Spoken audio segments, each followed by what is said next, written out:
চিন্তা করেন, একটি প্রাণী এমন জায়গায় বেঁচে আছে যেখানে মানুষের তৈরি আধুনিক সাবমেরিন পর্যন্ত টিকতে পারে না, অথচ সেই গভীর সমুদ্রে দিব্যি সাঁতার কেটে বেড়ায় এই মাছ। শুনতে অবিশ্বাস্য লাগলেও এটি বাস্তব।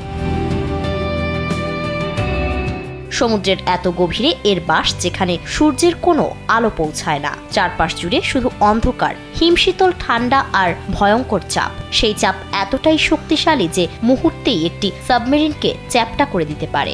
টাইটানিকের ধ্বংসাবশেষ দেখতে যাওয়া সাবমেরিনটি যেখানে প্রায় 4000 মিটার গভীরে দুর্ঘটনার শিকার হয়েছিল, সেখানে এই মাছ বেঁচে থাকে প্রায় 8370 মিটার গভীরে। এক লাইটেই নিশ্চিন্তে চলে দিনের পর দিন।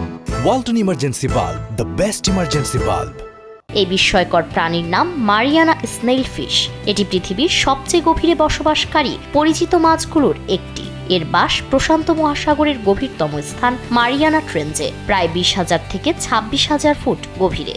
সেখানে পানির চাপ সমুদ্রপৃষ্ঠের তুলনায় প্রায় 1000 গুণ বেশি, অথচ সেই প্রতিকূল পরিবেশেও শুধু টিকেই নয়, বরং দিব্যি শিকার করে বেঁচে থাকে এই মাছ। বিজ্ঞানীরা বলছেন এর শরীরে রয়েছে ট্রাইমিথাইল অ্যামাইন এন অক্সাইড নামের বিশেষ এক ধরনের রাসায়নিক উপাদান, যা প্রচণ্ড চাপের মধ্যেও শরীরের কোষগুলোকে স্থিতিশীল রাখতে সাহায্য করে। মূলত এই উপাদানের কারণেই ভয়ঙ্কর গভীর সমুদ্রেও বেঁচে থাকতে পারে এই প্রাণী। এই মাছের শরীরও বেশ অদ্ভুত। এদের দেহ অত্যন্ত নরম ও জেলির মতো। গভীর সমুদ্রের অতিরিক্ত চাপের কারণে এদের শরীরে শক্ত হাড় বা সাধারণ মাছের মতো পটকা নেই, আর এ কারণেই গভীর সমুদ্র থেকে ওপরে তুলে আনা হলে চাপের পরিবর্তনে এদের শরীর গলে যেতে বা ফেটে যেতে পারে। তাই জীবিত অবস্থায় এই মাছকে অ্যাকোরিয়ামে রাখা প্রায় অসম্ভব।